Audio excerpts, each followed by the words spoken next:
Pemirsa, Lembaga Perlindungan Saksi dan Korban atau LPSK menjadwalkan pemeriksaan istri Verdi Sambo, Putri Chandrawati, besok di kediaman pribadinya. Wakil Ketua LPSK Edwin Partogi Pasaribu mengatakan pemeriksaan terhadap Putri rencananya dilakukan pada pukul 10 waktu Indonesia Barat. Edwin Partogi tidak merinci lebih detail, namun pemeriksaan psikologis ini berkaitan dengan permohonan perlindungan Putri sebagai korban pelecehan seksual. Ini adalah pemeriksaan asesmen psikologis pertama yang dilakukan terhadap Putri, dan hasil pemeriksaan tersebut akan menjadi rujukan bagi LPSK untuk pemeriksaan selanjutnya. Cukup ya teman-temannya. Terima kasih ya. Mohon maaf ya. Cukup ya. Sebelumnya istri Irjen Verdi Sambo, Putri Chandrawati mendatangi Makobrimob Kelapa II Depok, Jawa Barat kemarin. Kedatangan Putri merupakan kemunculan pertamanya di hadapan publik.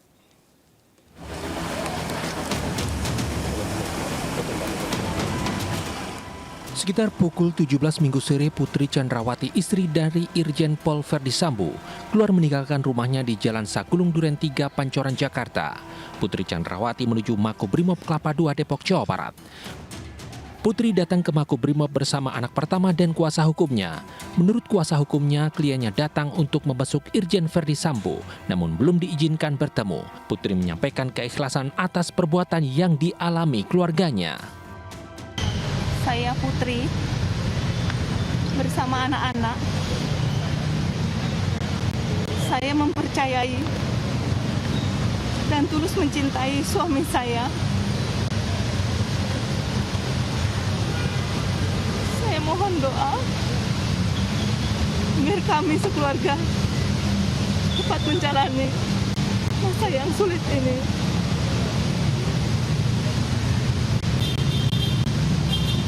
Dan saya ikhlas memaafkan segala perbuatan yang kami dan keluarga alami. Cukup ya teman-temannya. Terima kasih ya. Mohon maaf ya. Cukup ya. Tim kuasa hukum Putri mengaku sempat berkonsultasi dengan psikolog klinis sebelum kliennya datang ke Makobrimob. Psikolog telah memberikan izin Putri untuk menemui suaminya yang ditahan selama 30 hari di Makobrimob. Dari Jakarta, tim liputan iNews melaporkan.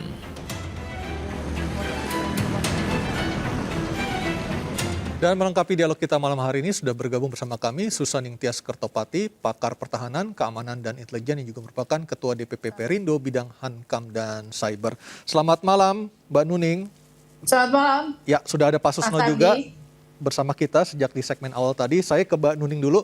Mbak Nuning, kita sudah melihat konstruksi pasal yang dipakai oleh penyidik dan juga beberapa pengakuan, termasuk hari ini Barada Richard Eliezer telah mengajukan sebagai justice kolaborator. Tetapi seberapa bisa kita meyakinkan bahwasanya kasus ini benar-benar akan terbuka dan terang benderang siapa pelaku utama, yang mengingat TKP sudah tidak steril lagi, bahkan kejadian di hari Jumat baru dirilis polisi di hari Senin. Bagaimana Mbak Nuning melihat hal ini?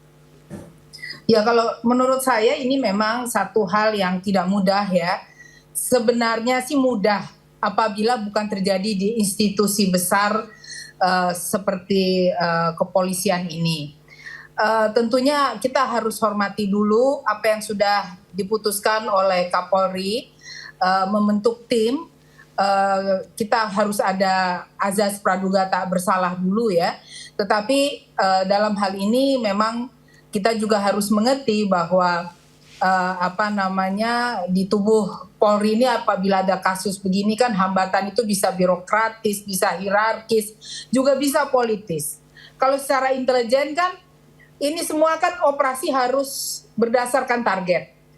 Operasi berdasarkan strategik dan taktis. Itu semua kalau clear ya jadi mudah. Tetapi kalau ada hambatan politis, hierarkis, itu akan menjadi ribet dan sulit.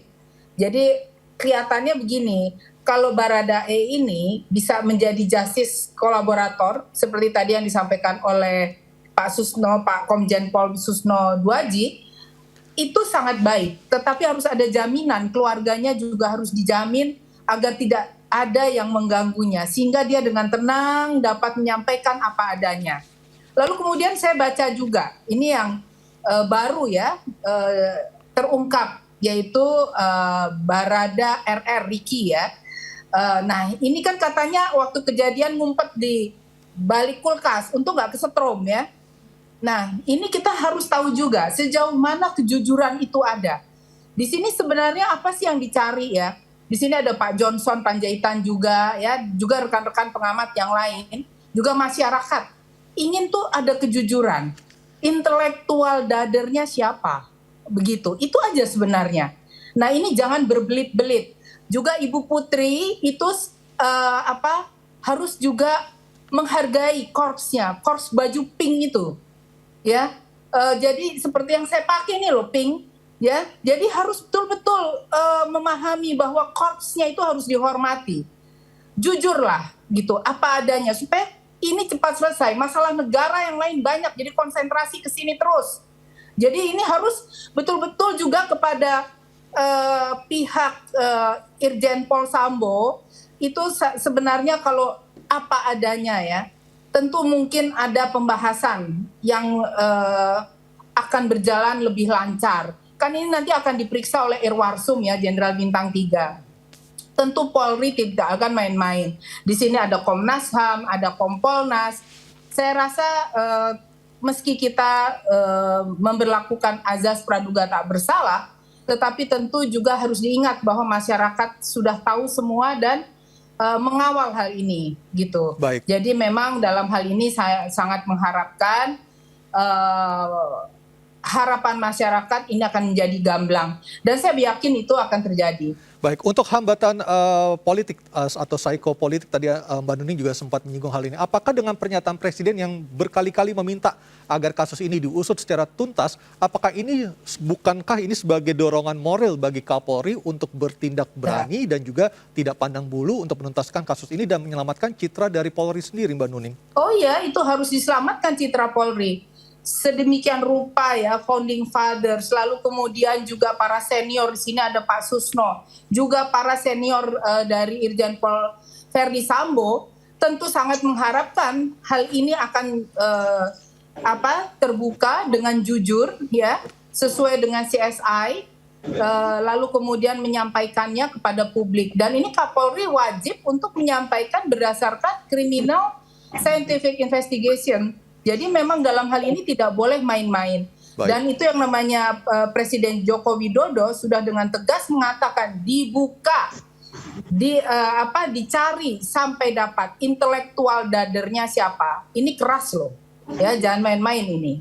Baik, saya ke Pak Susno. Pak Susno, kalau kita melihat tentunya publik berharap dari keterangan Barada Richard Eliezer agar memberikan keterangan yang sejujurnya. Nah, bagaimana dari Reserse sendiri bisa melindungi keberadaan Barada Richard Eliezer dan juga keluarganya agar nanti tidak menjadi distraksi sehingga apa yang diucapkan oleh Barada Eliezer benar-benar bisa dipertanggungjawabkan secara hukum?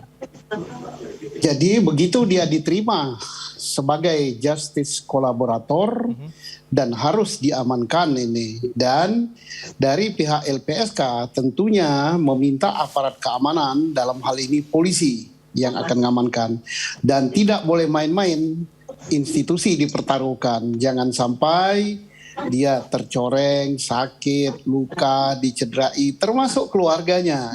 Kenapa? Karena keterangannya kita nggak tahu ya, saya nggak tahu, nggak bisa menerka-nerka apa yang akan diomongkan oleh Baradae. Dia cabut berita acara pertamanya, dia akan ngomongkan siapa otaknya, siapa saja yang ikut. Termasuk karena dia di TKP ya, di tempat kejadian perkara, dia akan ngomong siapa saja yang memerintahkan merusak TKP itu, mengambil CCTV yang untuk dirusak. Ini bukan saya ngomong ya, ini Kapolri kan, waktu Kapolri ngomongkan itu CCTV dirusak atau dihilangkan. Siapa yang menghilangkan HP dan sebagainya. Ini kan tahu si Barada ini, dia ada di tempat. Nah karena ini akan membuka kotak Pandora kejadian sebenarnya, maka perlu diamankan. Timbul pertanyaan, apakah keterangan Baradae bisa dipercaya apa tidak? Nanti ada yang akan mengujinya, akan dicocokkan dengan hasil visum et repertum daripada otopsi kedua. Misalnya dia mengaku menembak saya sendiri sekian peluru. Nanti akan dilihat apa betul sekian peluru. Apa betul tidak ada luka yang lain. Apa betul hasil tembakan itu karena selongsongnya ditemukan, proyektilnya ditemukan, maka hasil saintifik daripada yang uji tentang selongsong dan sebagainya itu akan dicocokkan benar nggak keterangannya ini. Ya, kalau Termasuk benar senjata semua. yang digunakan yang disebut-sebut berjenis Glock itu terregister atas nama siapa, Pak Susno? Seperti itu ya? Nah, itu saya yakin bahwa penyidik sudah melacak senjata tersebut kan ada nomornya. Terdaftar di mana? Karena dia kan berasal dari satuan BRIMOB ya. Ya. Apakah senjata itu dibawa dari satuan asal dan yang memberikan izinnya itu satuan asal dan suratnya terdata di register apa tidak? Apakah senjata itu inventaris daripada divisi Propam terdaftar di situ, yang menerbitkan suratnya siapa, kapan, ataukah itu terdaftar di pelayanan markas Yanma. Kemudian siapa yang menerbitkan izinnya? Apakah izinnya itu diterbitkan sesuai prosedur? Prosedurnya apa? Pertama, yang berhak untuk memegang senjata betul-betul orang yang memerlukan, yang karena tugasnya dia harus bersenjata. Yang kedua, harus diuji apakah dia bisa nembak apa tidak dengan senjata yang akan dipegangnya. Jangan sampai dia tidak pernah bersenjata pendek, senjata laras panjang, pegang senjata pendek, salah tarik, mau nembak, kena paha sendiri gitu kan. Nggak boleh gitu. Di samping itu, mahir menembak, senjata yang diinventariskan, yang dipegangkan juga diuji psikotes. Harus dilihat psikotesnya, hasil psikotesnya ada nggak. Jangan sampai suratnya itu surat tembakan gitu. Iya, iya.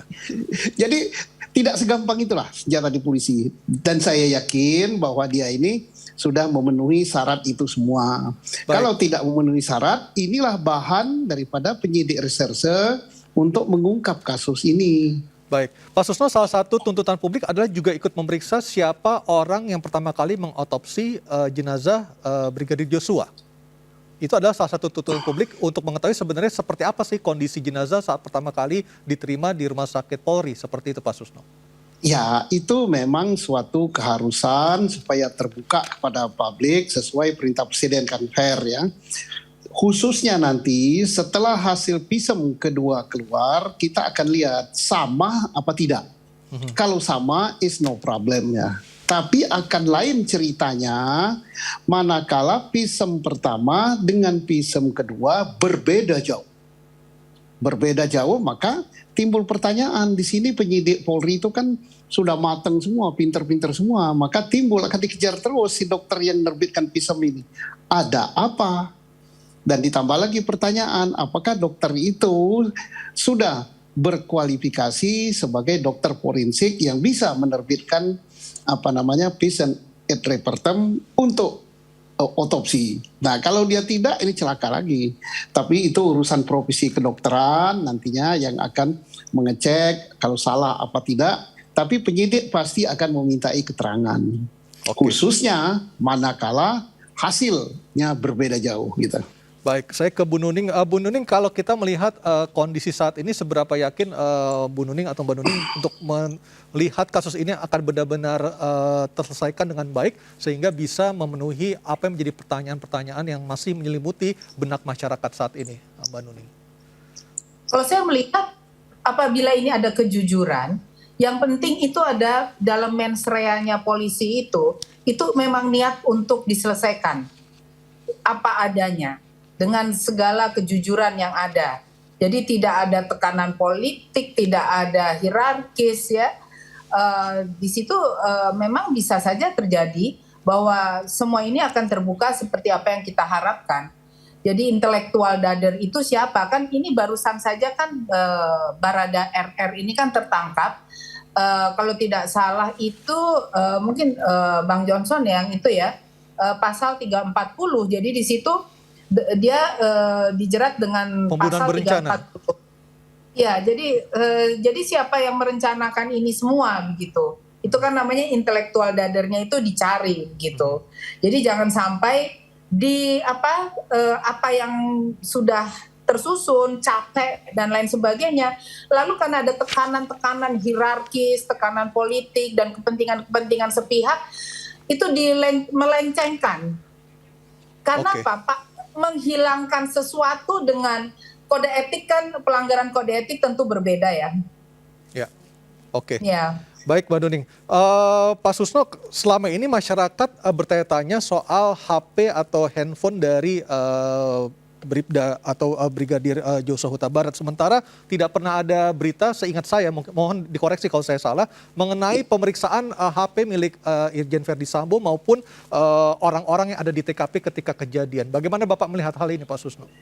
Saya dengan adanya tim khusus bentukan Kapolri dan orangnya profesional, apalagi langsung di bawah Wakapolri dan tiga apa empat itu bintang 3, mereka kerja profesional. Saya yakin itu sudah disita dan sudah dilihat apa isinya, bertelepon kepada siapa, posisinya di mana pada saat kejadian, karena dari handphone itu bisa menentukan posisi seseorang pada jam tertentu.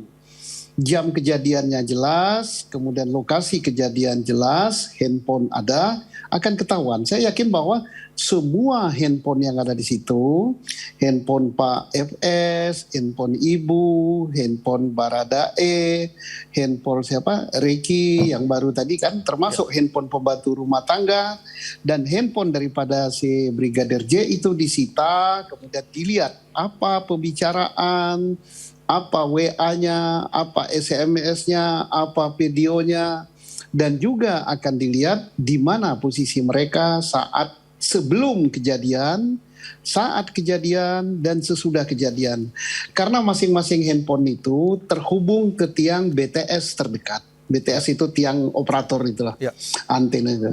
Jadi saya yakin sudah itu. Hanya mungkin tidak diumumkan ke publik supaya tidak masih dirahasiakan karena supaya tidak ganggu jalannya penyidikan.